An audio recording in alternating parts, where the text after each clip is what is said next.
kuma dole wa dan uwan wannan kariya so mun ci kudin mutane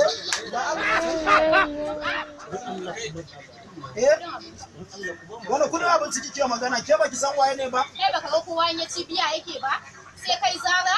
ke kake rena mun hankali kin gane ne na gagaru uban kowa a garin nan na cinye kudin makwabta na cinye na tsofaffi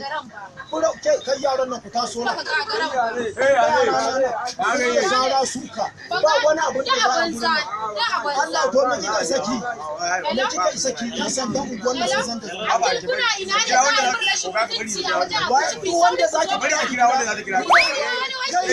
Allah wallahi ya su zo min wajen ci abinci sai wani raina mutum na je siyo abinci kuna bani wani abu ne ko kuma kyauta ake bani ne to mu je mu ga me ke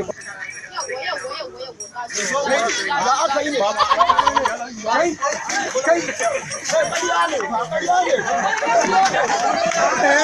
ƙarya ne ba wani